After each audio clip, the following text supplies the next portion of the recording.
What do we celebrate today? Today we celebrate the solemnity of the Epiphany. So what is Epiphany? We pause for a moment to remember that we're still in the middle of this Advent Christmas season. And so this season goes from Advent, when we're preparing to welcome Christ into the world, to Christmas, the celebration of Christ's coming. Last week we celebrated the Feast of the Holy Family and heard the story of Jesus being presented in the temple. Today is the Feast of the Epiphany. What happens on the Epiphany? I see something different about our nativity scene here. Do you see what's different about it? Who has arrived this week? The Magi, or the wise men, or the three kings. We'll come back to those different words that we use of them.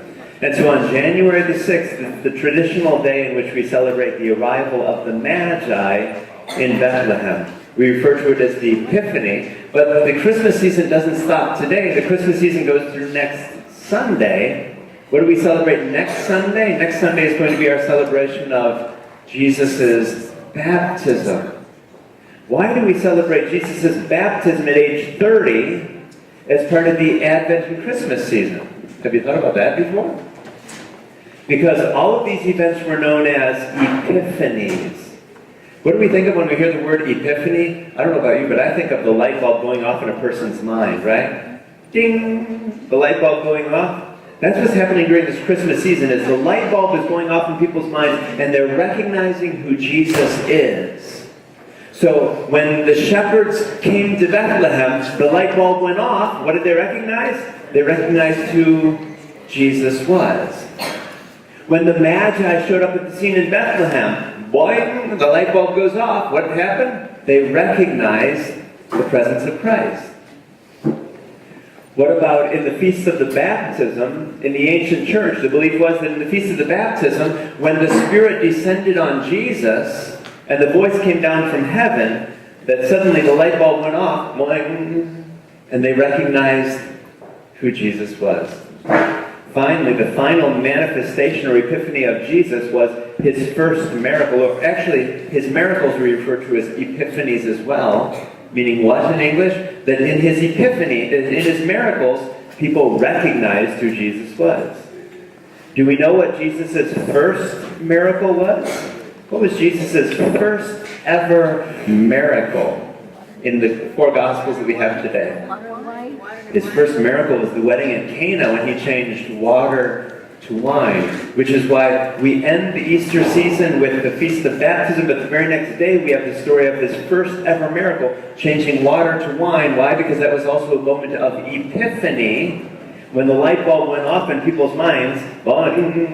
Whoa, there's something special about this guy. He took water and turned it into wine. We have a new best friend in this guy, right? Changing water to wine. So, we're in the middle of this season in which the light bulb is going off in people's minds and they're recognizing who Jesus is. Today, the people that we celebrate are the Magi who arrived in Bethlehem. The light bulb went off for them. And it's fascinating because were the Magi Jews? The Jews were waiting for the Messiah. Were the Magi's Jews? Magi, they were not Jews. They were non-Jews. We called them Gentiles. Back then there were two types of people. What were the two types of people? You were either a Jew or you were a Gentile. You were either a Jew or a non-Jew. We called the non-Jews Gentiles. So as Catholics, are you Catholics Jews or are you Catholics Gentiles? Ooh, you'd be considered Gentiles. Interesting. So how interesting in the story, the Jews were waiting for the Christ, the Messiah, and how it is that the Jews didn't recognize him. Who recognized him? The Gentiles. Yikes, how's that for a condemnation? The Jews, we didn't even recognize our own Messiah when he came. Who were the ones who recognized him? The shepherds, those who didn't follow the law, and the Magi, who weren't even Jews. Do you have a Christmas scene at home? In your Christmas scene, do you have any chief priests or Pharisees or scribes gathering around? They didn't recognize Christ. How fascinating that we didn't recognize the Messiah that we were waiting for. It took shepherds, people who didn't follow the law, and Magi, people who weren't Jews, to recognize Jesus. The Feast of the Epiphany actually is one of the most ancient celebrations of the church. Today's celebration of Epiphany is such a rich celebration. We said that we started celebrating Christmas in the 4th century. We were celebrating Epiphany even before we were celebrating Christmas. In Egypt, we were celebrating Epiphany, this feast of the light bulb going off in people's mind, of people recognizing Jesus. We were celebrating Epiphany before we celebrated Christmas in Egypt. We said that when we started celebrating Christmas, we celebrated on the Feast of the Winter Solstice. Why do we celebrate Epiphany every January? January the 6th actually is the traditional day, but we move it to the nearest Sunday here in the United States. Why celebrate on January the 6th? Because we celebrated Christmas for 12 days. Remember the 12 days of Christmas? On the first day of Christmas, my true love gave to me. What was the first day of Christmas? That was December the 25th. And then every day after that was another day of Christmas. There are 12 days of Christmas through January the 5th. And then the next day, January the 6th, we celebrate Epiphany. Why January the 6th? Because in Egypt, we were celebrating the sun god. How interesting, right? Christmas was on the feast of the Roman sun god. January the 6th, Epiphany, was on the feast of the Egyptian sun god. And so the Christians in Egypt were celebrating that feast of Epiphany during the winter solstice, the celebration of the sun god in Egypt. In Egypt, they believed during the feast of their sun god that the waters of the Nile River turned to wine for one night. Imagine that belief. Let me know. We'll see how we can tie this back to our own Christian faith. In Egypt, when they celebrated their sun god every January the 6th, what did they believe? That the Nile River turned to wine for a night? Water turning to wine? Have we heard that somewhere else? We just talked about that, right? What was Jesus' first miracle? Water to wine. What turned into wine? The water of what? The water of a river. And so Jesus' baptism fits there as well. Do we see how all these symbols start drawing together? How it is that Epiphany and the baptism of the Lord in the Jordan River, and Jesus' first miracle, water to wine, how it is that they all fit together with the themes of that day. So let's talk about this story of the Magi. Where are we going to find the story of the Magi in the Gospels? First of all, how many Gospels talk about Jesus' birth? Only 2? What do you mean only 2? How many Gospels are there? There are 4. Matthew, Mark, Luke, and John. Which ones talk about Jesus' birth? Only 2, you say. Which 2? Matthew and Luke. So Mark was the first to be written, doesn't say anything about Jesus' birth. It was Matthew and Luke, and we've talked about the differences between those 2 before, with our collared nativity set here 2 weeks ago. So which story do the Magi come from? Do the Magi come from Matthew, who is writing to Jews, or from Luke, who is writing to the poor and the marginalized? The shepherds are from Luke, writing to the poor and the marginalized. The Magi are from Matthew. Why is that interesting? Because Matthew is writing to Jews. And what was the message then? These non-Jews recognize Jesus. Why can't you Jews recognize Jesus? Follow me? If these non-Jews recognize Jesus, why can't you recognize Jesus? Open your eyes. So the story of the Magi comes from the Gospel of Matthew. What is our gospel today in the Mass program? Is from the Gospel of Matthew. It's the story of the Magi coming to Jerusalem. Sometimes we call them the 3 kings. Does the Bible say that they were kings? No. What does the Bible say that they were? They were magi.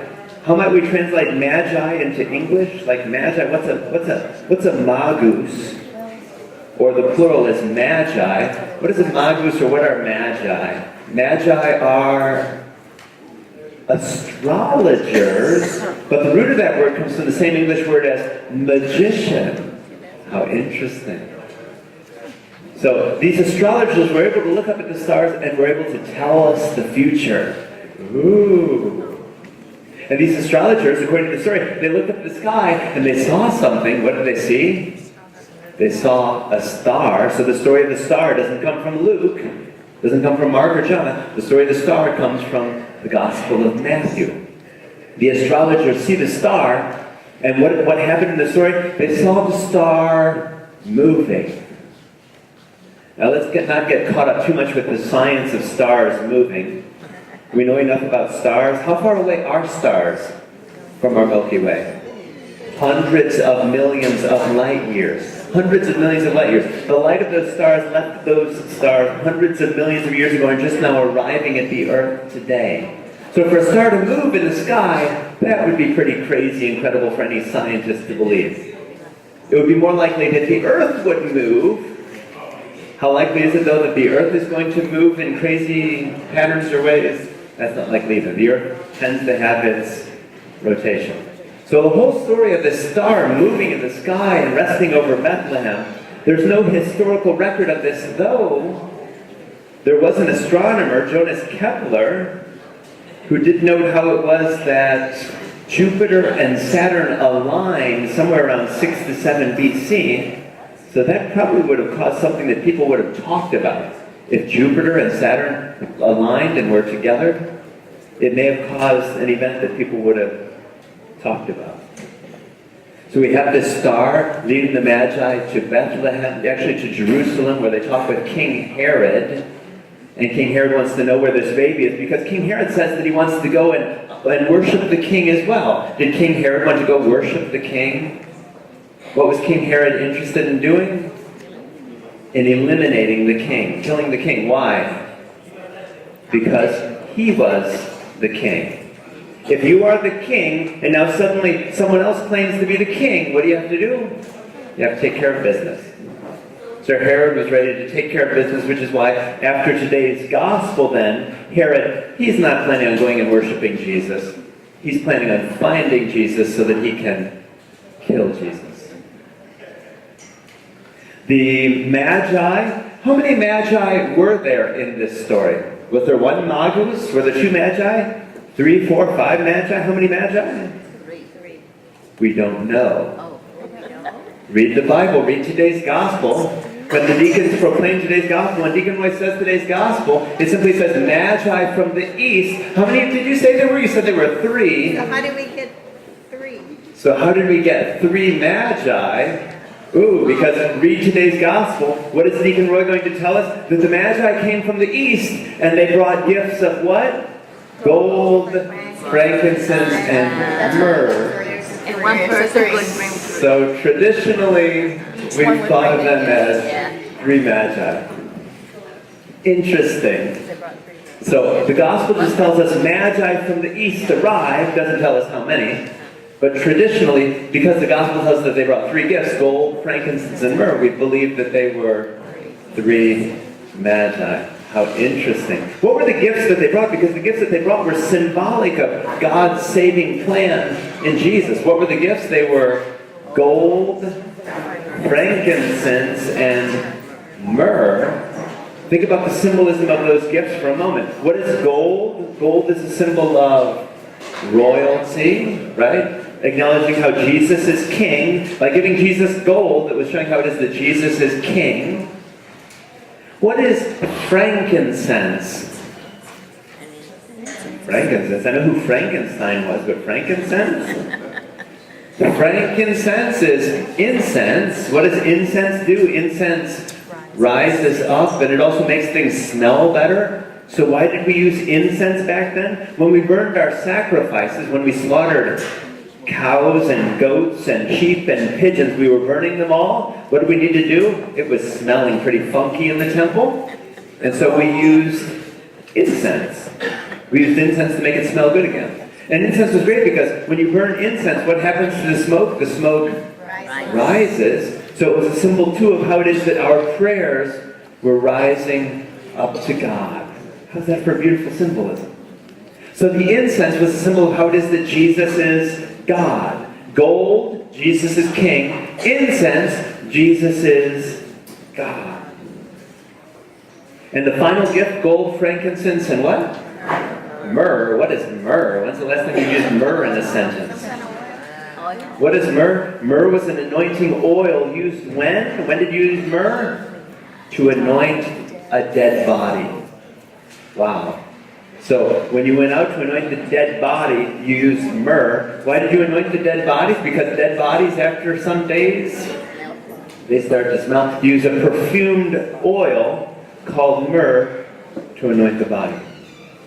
So gold, frankincense, and myrrh. Gold, Jesus is king. Frankincense, Jesus is God. Myrrh, Jesus is going to die, foreshadowing his death for our sins. Ooh, how fascinating. Into the tradition, since we came up with this tradition of three magi, we even gave them names. Do you know the names, the traditional names of the three magi? Can you name any of them? Balthasar, Gaspar or Gasper, right? And Melchior or Melchor in Spanish. Balthasar, Gaspar, and Melchor in Spanish. Balthasar, Melchior, and Casper in English. Casper the friendly magi, right? In Mexico, it's an important day because in Mexico they have these three kings. They often show them as being of three different nationalities, seeing how it is that all nations will come and recognize Jesus. They also show them riding on three different animals. If you go to Mexico and see a nativity scene, what do you often see the kings riding? They're not riding on camels. One is riding on a camel, one is riding on a horse, and the other is riding on an elephant. Showing this universalism of how it is that people are coming from all nations on horses and elephants and camels, recognizing this newborn king. On January the 6th, the traditional day in many countries of finding gifts. So you leave your shoes outside for the Magi. Do you leave cookies and milk out for them too? No, what do you leave out for them with your cookies? You leave straw for what? Straw is for who? Or the camel. And then you wake up in the morning and you find that the Magi came and visited you. So on January the 6th, all sorts of kids in many countries that don't have Santa Claus, many kids wake up delighted to find that the Magi have visited them. That's January the 6th. It's become a traditional day too for us because we have this tradition of the Rosca de Reyes. We all know what a rosca is? A ring-shaped cake. At the end of Mass, we'll be sharing a rosca, a ring-shaped cake. And when you look at the cake, it looks like a regular cake, but there's something special about this cake. What's special about it? There's something baked inside. What's baked inside? An image of the baby Jesus. It's like a king cake in New Orleans, right? The Rosca de Reyes in the Hispanic culture, in the Latino culture, is like the king cake in the French culture, where the symbolism of finding Christ hidden in the bread. What a beautiful symbol. We can't see Christ in that bread. You can't see Christ in that person beside you, but Christ is in that person beside you. Baked in the dough of that life of the person beside you, Christ is in that person, even when you can't see Christ in that person. Epiphany is also a traditional day of blessing our homes. Because it was a day of receiving new water and of blessing water, people would take the water from the church and go home and bless their homes with that water. That's a bit of background on the solemnity of the Epiphany that we celebrate today.